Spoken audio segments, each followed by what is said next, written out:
지난주 초점을 흐리지 말자라고 여러분과 함께 말씀을 나누고 일주일 내내 그 생각을 계속했어요. 고난주간이 시작되었는데 어떻게 하면 초점을 흐리지 않는 고난주간을 보낼 수 있을까? 계속 고민을 하다가 이번 고난주일 금식은 진짜 제대로 한번 해보자라는 생각을 했습니다.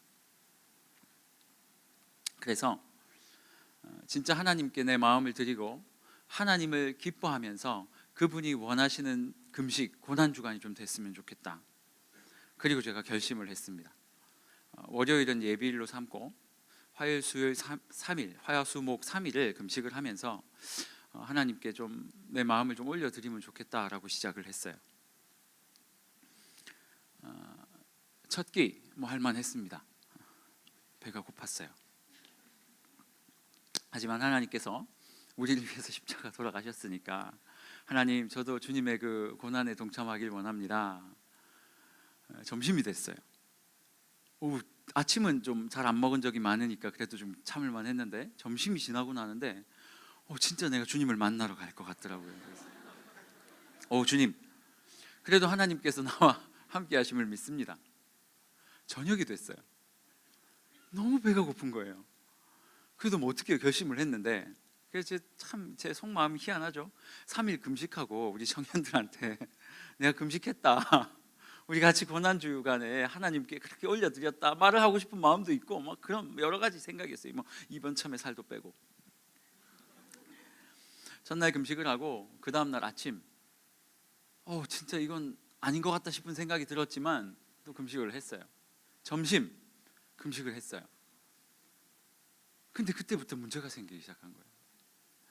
제 마음속에 이게 율법이 되는 것 같기도 하고 청년들을 만나야 되는데 만나기가 싫은 거예요.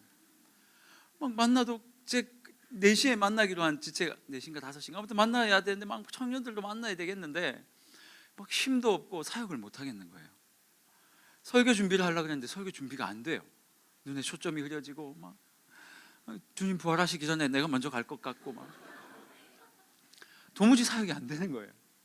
그래서 제가 이건 아닌 것 같다 그러고 3시 반에 밥을 먹었어요.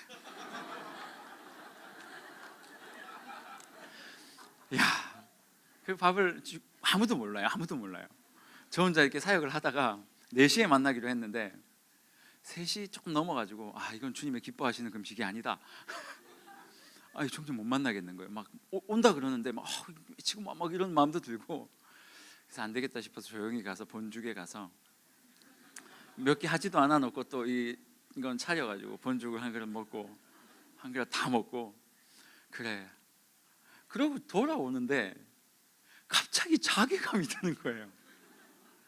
목사가 고작 3일 금식하는 걸 못 해가지고 5끼 만에 포기하냐, 자괴감이 드는 거예요. 그래서 제 마음속에 2가지 마음이 싸우는 거예요. 그래도 너 5끼나 했잖아 라는 마음과 또 한 가지 마음은 뭐냐면, 그것도 못하면서 무슨 목회를 하냐, 너 그럼 앞으로 어려운 일 올 때마다 그렇게 쉽게 포기할 거야? 이런 2가지 생각이 들면서 하나님께 죄송한 마음도 들고 이런 마음들이 생기는 거예요. 그래서 청년을 신방을 했어요.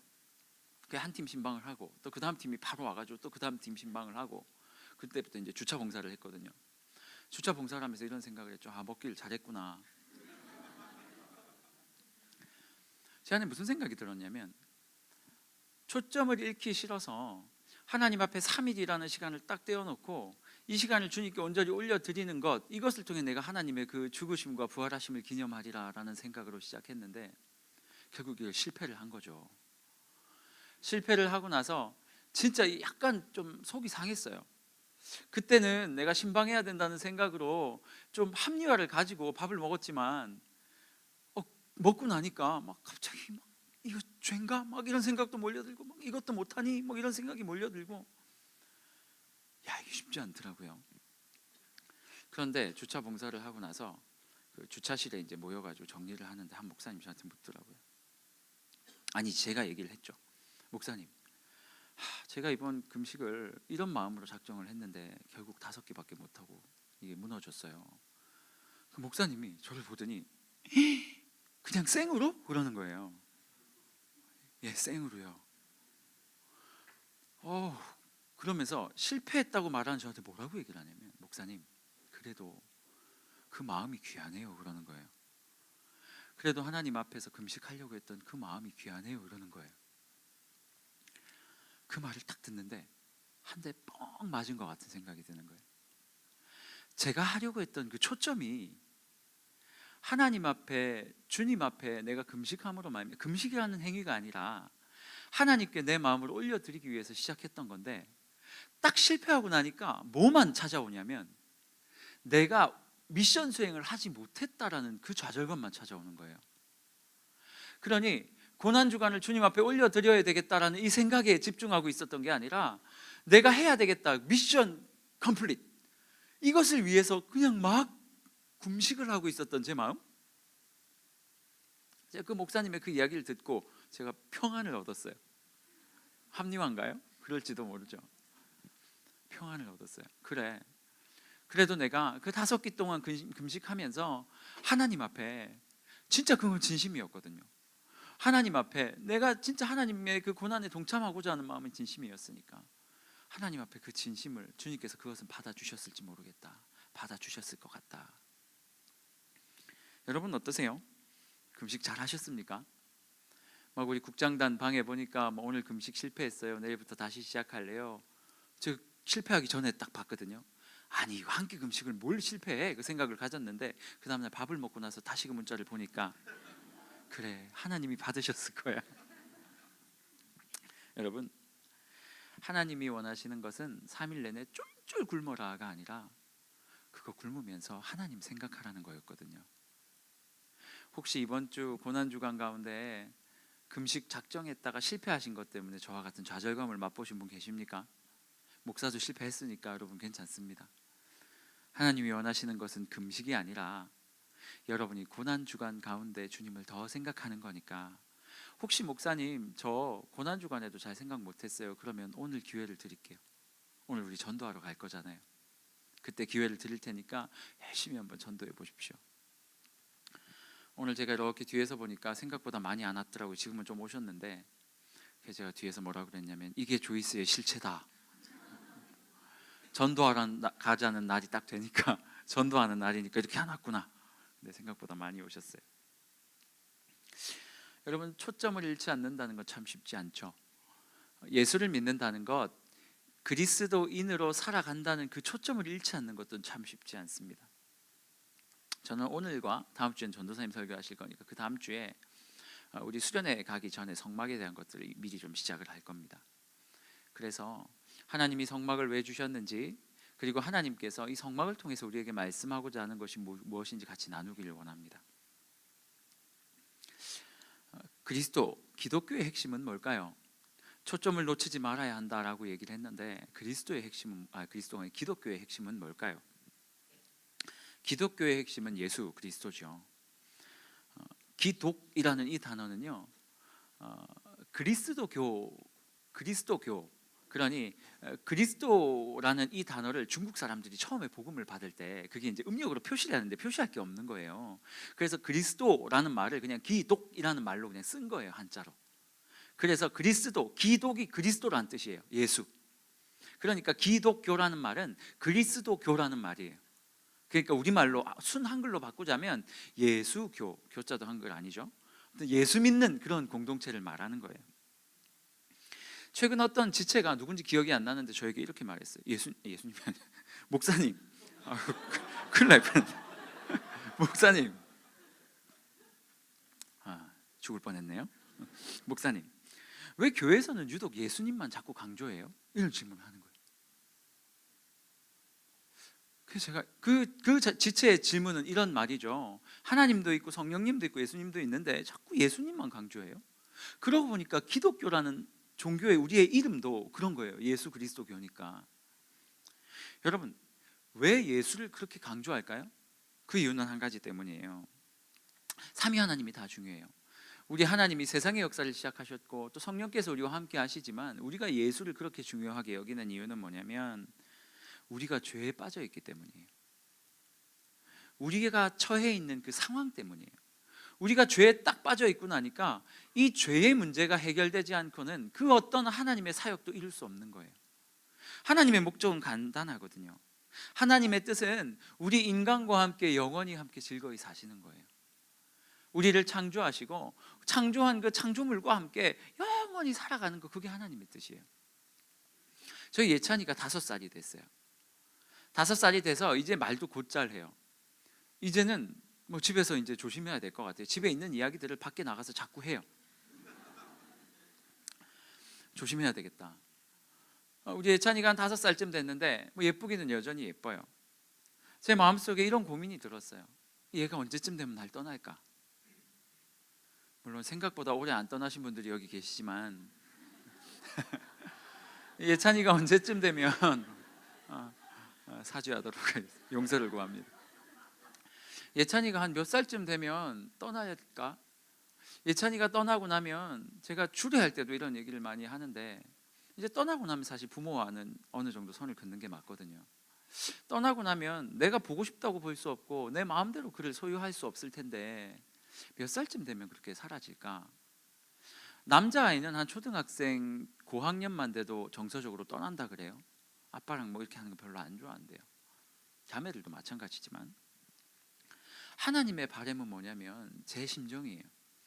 내가 예찬이와 함께 그가 나에게 뭘 해주지 않더라도 그와 함께 이렇게 살아가는 거, 할 수 있는 거 없거든요. 얘가 사고 치는 것밖에 없어요. 사고 치고 그 자리에서 씩 웃는 것밖에 없어요. 그 수습은 제가 다 해요. 테레비 깨도 제가 사고요, 뭐 깨도 제가 다 해요. 이 아이가 할 줄 아는 건 아무것도 없지만 이 사랑스러운 아들과 함께 그냥 사는 거, 그게 그냥 저에게 기쁨이 되고 그게 너무 좋아요. 하나님이 인간을 창조하시고 이들이 뭔가를 해줘서가 아니라, 우리가 무슨 찬양을 멜로디로 만들어서 그 찬양을 부른다고 기뻐하시는 게 아니라 하나님과 함께 그냥 살기를 원하셨던 거예요. 그런데 이 인생 가운데 죄가 팍 들어왔어요. 창세기에서 죄가 들어오고 나니까 거룩하신 하나님과 인생이 함께 살아갈 수가 없는 거예요. 그러니 하나님께 있어서 하나님이 우리에게 주시고자 하는 건 뭐냐면, 빨리 예수를 보내서 이 상황을 없애야 되니까 빨리 예수님을 보내서 그 예수로 말미암아 우리의 죄를 해결하고 싶으셨던 거예요. 왜? 그래야 같이 살 수 있으니까. 여러분, 성경은 우리가 궁금해하는 모든 다른 궁금증을 해소시켜 주기 위해서 주어진 책이 아니고요, 생각보다 이 안에 들어있는 얘기가 별로 없어요. 여러분이 말하고 싶은 거, 어떻게 하면 핸드폰 요금을 더 싸게 할 수 있나, 성경에 나와 있지 않아요. 핸드폰사에 전화하면 돼요. 통신사인가요? 아무튼 여러분이 뭐 어떻게 하면 결혼을 잘할 수 있나요? 성경에 나와 있지 않아요. 그냥 하시면 돼요. 이 결혼 얘기는 안 하는 게 좋은데 오늘 제가 자꾸 죽을 짓들을 하고 있습니다. 하나님의 뜻은 그거밖에 없었어요. 그러니 목사님, 왜 예수님을 자꾸 강조하나요? 교회에서 예수님을 강조하나요? 이유는 하나밖에 없어요. 우리가 지금 죄 때문이에요. 예수님이 오셔야 이 죄가 회복되니까, 해결되니까. 그래서 예수를 자꾸 강조하는 거예요. 하나님은 죄 지은 인생을 구원하기를 원하셨어요. 그래서 예수님을 보내주겠다 약속을 하셨는데 그 예수님을 보내기까지 시간이 걸렸잖아요. 그 시간 동안에 쓰여진 게 구약 성경입니다. 죄의 문제를 해결하려면 2가지가 선행되어야만 합니다. 첫 번째는 뭐냐면, 로마서에 나오는 이야기처럼 내가 죄인이라는 걸 깨달아야 돼요. 내가 죄인인지도 모르는 사람이 죄를 해결해 주세요 라고 말할 수 없는 노릇이잖아요. 두 번째는 뭐냐면, 죄인이라는 걸 깨닫고 나면 그 죄를 해결할 수 있는 방법을 줘야 될 거 아니에요. 병원에 가서 의사 선생님 저 아파요 라고 이야기를 하면 그 의사 선생님이 진찰을 하게 되죠. 아픔을 가진 자만 가게 되잖아요. 진찰을 하고 감기 걸리셨네요 라고 말하면 의사 선생님이 뭘 해줘야 돼요? 감기 걸리셨어요, 가세요. 이렇게 하면 이상한 사람이에요. 선생님 저 아파요 그런데 무슨 병이에요, 가세요. 그럼 이상한 거죠. 아픈 사람에게 뭘 줘야 돼요? 처방전을 줘야죠. 약을 줘야죠. 마찬가지예요. 우리가 죄인이라는 걸 깨닫고 그것을 깨달은 자에게 필요한 것은 뭐냐면, 어떻게 하면 회복될 수 있습니까? 라는 질문이에요. 그래서 하나님이 주신 게 뭐냐면 예수 그리스도예요. 예수를 보내줄 테니까 그를 믿어라. 그러면 너 깨끗이 회복될 수 있어. 그런데 하나님께서 예수가 오시기 전에, 이 예수를 보내주기 전에 그 예수 그리스도의 모형을 하나 선물로 해주셨어요. 그게 뭐냐면 성막이에요. 성막. 이 성막이 출애굽기에 나오는데요, 출애굽기라는 책은 크게 두 가지를 하나님께서 주세요. 첫 번째는 율법이고요, 두 번째는 성막이에요. 이집트에서 막 노예로 살아가고 있던 백성들을 다 끄집어내가지고 그 백성들을 시내산까지 데리고 와서 하나님께서 뭐라고 말씀하시냐면, 야, 너희들 율법을 줄게. 여러분이 말하고 있는 이런 십계명 이런 거예요. 율법을 줄 테니까 이 율법을 잘 읽고 따라봐봐 라고 말을 했어요. 백성들이 율법을 잘 읽어보니까 너무 얼토당토 않는 거예요. 내가 할 수 있는 게 아무것도 없어요. 내 이웃을 사랑해라. 어떻게 사랑해요? 미워 죽겠는데. 율법을 주셨는데 그 율법을 주신 이유는 뭐냐면, 너희가 이것을 열심히 읽고 율법대로 한번 행해봐봐. 마치 제가 3일 금식을 하겠다고 생각을 하고 3일 동안 열심히 악으로 깡으로 참았던 그것처럼 율법을 한번 행해봐봐. 근데 그것을 행할 수 없는 거예요. 그래서 백성들이 뭐라고 생각해요? 아, 나는 율법으로 말미암아 내가 이렇게 많은 죄인이구나. 율법에는 다 죄의 목록들이 적혀 있어요. 이웃을 사랑해라. 사랑하지 못하니까 죄고, 부모를 공경해라. 부모를 공경하지 못하니까 죄고, 남의 것을 탐하지 말라. 탐하니까 죄고, 계속 율법만 읽다 보면 나는 죄인이야, 죄인이야, 죄인이야, 죄인이야, 이 생각만 계속 가득하게 된 거예요. 근데 하나님께서 거기에 그치지 않으셨어요. 그 시내산에서 율법을 주심과 동시에 무엇을 주셨냐면 성막을 주신 거예요. 성막의 내용은요, 목사님 성막이 뭐예요? 거룩한 천막이라는 거예요.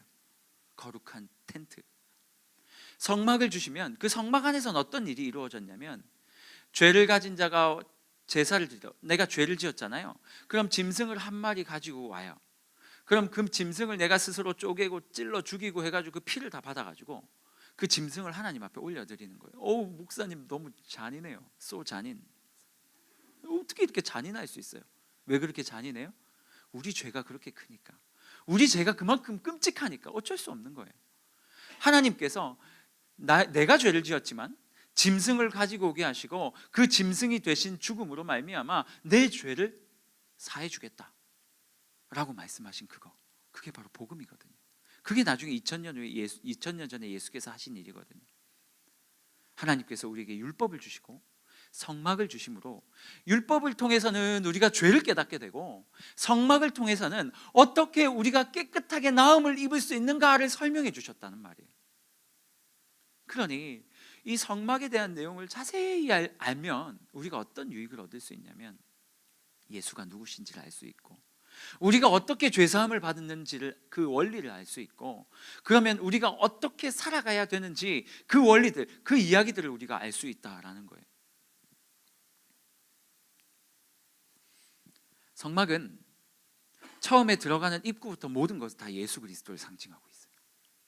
왜 성막 주변에 그렇게 텐트를 쳐놨는지, 그렇게 높은 담장을 쳐놨는지, 왜 그렇게 성막의 문은 넓은지, 그 성막에 들어갔을 때 우리는 어떻게 해야 되는지, 내가 죄를 지었는데 이 짐승이 도대체 왜 죽어야 하는지, 그 짐승을 가진 제사장은 어떻게 제사를 드리는지, 내가 올려드린 그 제사 활활 불태우는 것은 도대체 어떤 의미가 있는지, 그렇게 해서 죄사함을 받은 자는 오해의 물두멍으로 가야 되고, 그 물두멍을 지난 자는 성소에 들어가서 무슨 행위를 하는지, 하나님께서 이것을 왜 우리에게 허락해 주셨는지 하나하나 자세히 살펴보며 그것을 통해서 예수 그리스도를 배우게 되고, 그것을 통해서 내가 어떻게 살아야 되는지를 알게 되고, 내 죄가 얼마나 심각했는지, 그 죄를 사함받은 자가 어떤 인생을 살아가야 하는지, 그것들이 성막을 통해서 다 나타나 있다라는 거예요.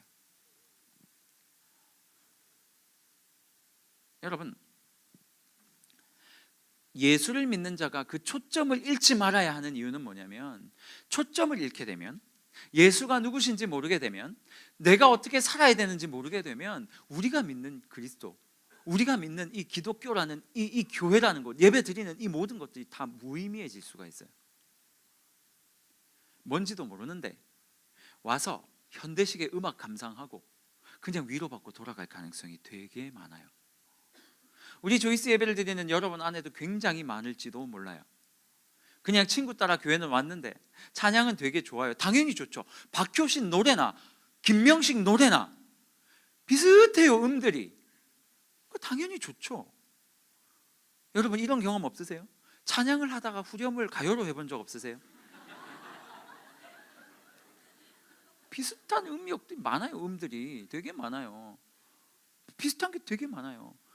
그러니까 예수 그리스도를 명확히 알고 그 가사가 어떤 것인지 그 의미를 파악하지 못한 채 부르는 찬양은 사실상 하나님께 영광 돌린다고 말하기 쉽지 않아요.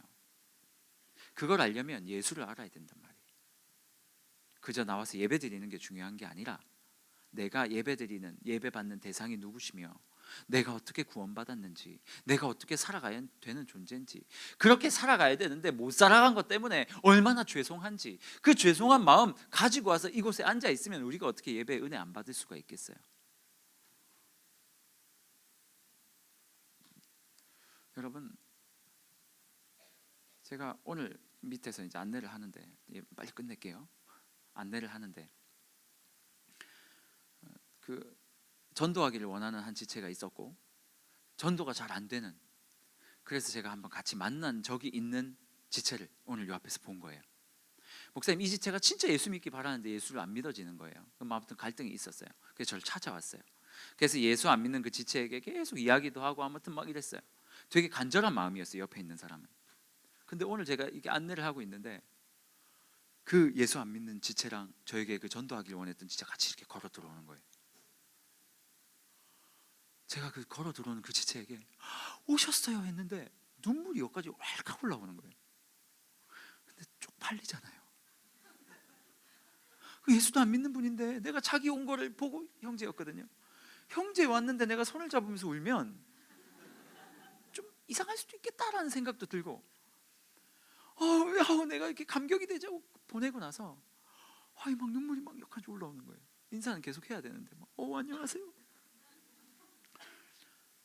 여러분, 예수를 알면 말도 안 되는 상황에 감격할 수 있어요. 왜요? 그 한 영혼이 교회에 오는 게 얼마나 소중한 일인지를 아니까.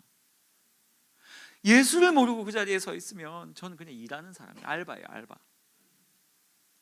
여러분, 전 이번 수련회를 통해서 여러분들이 진짜 예수가 누군지 제대로 좀 알고 돌아갔으면 좋겠어요.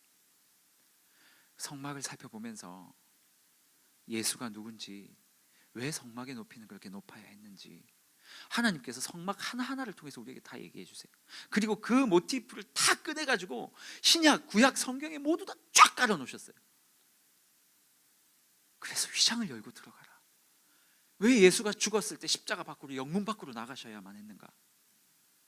왜 예루살렘에서 죽은 그분이 왜 굳이 영문 밖으로 그 시체가 나갔다 들어와야 했는지, 도대체 왜 십자가를 져야 했는지, 예수가 왜 그렇게 행동을 해야 했는지, 이 모든 것들이 그 안에 하나님께서 다 담아주셨어요. 전 여러분의 이 수련회가, 우리 이 수련회가 그 예수 그리스도를 깊이 알아갈 수 있는 그게 됐으면, 계기가 됐으면 좋겠어요. 수련회 가자고 얘기하는 거예요 지금. 내가 이거 다 가르쳐 줄 거예요 이번에. 안 가는 사람은 이 영상으로 찍지 마세요. 수련회는 음성도 녹음도 하지 마세요. 안 오는 사람 안 들려줄 거예요. 또 그러면 안 되니까. 제가 진짜 여러분에게 진짜 같이 가서 여러분이 뭘 잘못 생각하고 지금까지 신앙생활해서 쓸데없는 것 때문에 맨날 아팠는지, 왜 이렇게 예배 은혜가 안 됐는지 좀 알고 돌아가셨으면 좋겠어요. 알고 돌아가셨으면 좋겠어요. 다음 주까지 수련회 신청입니다. 이번에는 뭐 아무것도 없어요. 뭐 수련회 홍보하는 영상도 안 만들었고 뭐 포스터도 없어요. 왜요? 올 사람만 오세요. 진짜 어떤 형제가 저한테 그랬어요. 오늘 빨리 끝낼게요. 지나가면서, 목사님 왜요? 저 외국 출장 때문에 수련회 못 가요 그러더라고요. 왜 얘기를 해요 저한테? 오지 말지 그냥. 그래요? 내가 그랬더니 뭐라 하는 줄 아세요? 믿음으로 제가 등록했어요 그러는 거예요. 그래서 출장 취소되면 수련회 오고, 출장 갈 수밖에 없으면 그거 흘려보낼게요 그러더라고요. 멋있어요? 뭐가 멋있어요? 오세요 그냥. 멋은 있지만 가져가는 거 아무것도 없어요. 물론 65,000원은 잘 받겠어요. 여러분, 기대함으로 수련회를 좀 준비해 주세요. 준비해 주세요. 저 혼자 기도하고 준비하고 이게 무슨 소용이 있겠어요? 여러분도 같이, 솔직히 유익하긴 여러분이 더 유익할 거 아니에요. 뭐 제가 저한테 유익하겠어요? 전 다 알아요. 물론 강의하면서 은혜를 받겠지만 좀 받을 사람들이 겸손하게 준비해 주세요. 좀 제가 구절 미리 보내드릴 테니까 그것도 좀 읽어오시고, 하나님 이번 수련회 통해서 기대감을 가지세요. 하나님 성막통에 예수 알기를 원합니다. 그거 공부하면서 성경에 대한 눈도 좀 뜨고, 그거 공부하면서 그리스도인으로 어떻게 살아야 할지 좀 깨닫는 시간 되기를 원합니다. 하나님 은혜를 주십시오. 은혜를 주십시오. 그런 마음으로 여러분들 좀 준비하셨으면 좋겠어요. 때때로는 한 끼 두 끼 금식하면서 좀 준비하세요. 여러분 기대감이 없으면 절대로 은혜 받을 수 없어요. 나는 뭐 대충 오고 그냥 놀러 갔는데 은혜가 주어진다, 물론 그런 사람이 있겠죠. 하지만 하나님께서 우리에게 요구하시는 건 뭐예요? 기대하라는 거예요. 항상 성회를 준비하는 거예요. 여러분 준비하십시오. 2주 남았는데 저녁마다 기도하시고 하나님 은혜 받을 수 있도록 도와달라고, 좀 그런 우리 조이스 지체가 되었으면 좋겠습니다. 제가 한번 기도하겠습니다. 사랑의 하나님 감사합니다. 하나님 우리에게 율법도 주셨지만 율법을 통해서 죄를 알게 하셨다면 성막을 주셔서 하나님의 은혜를 경험하게 하여 주셔서 감사합니다. 우리 이번 수련회 때 우리가 어떻게 죄사함 받았는지, 예수님이 누구신지, 또 우리가 어떻게 살아가야 하는지 그 깊은 하나님의 뜻에 대해서, 하나님의 그 의미에 대해서 공부하려 합니다. 하나님 말씀하여 주시고 하나님께서 우리에게 허락해 주시는 이 수련회를 통해서 큰 은혜 받게 함께하여 은혜를 더하여 주시옵소서. 지금 갈등하는 자가 있다거나 또한 수련회를 가지 못할 자가 있다면 그 상황을 바꿔주시고 마음을 바꿔주셔서 하나님의 놀라운 은혜의 그 자리 가운데 천국 잔치에 동참할 수 있도록 은혜 베풀어 주옵소서. 그리하여 우리에게 주신 인생의 초점, 그리스도인의 초점을 잃지 않는 우리 조이스의 지체를 되게 하여 주옵소서. 예수님의 이름으로 기도합니다. 아멘.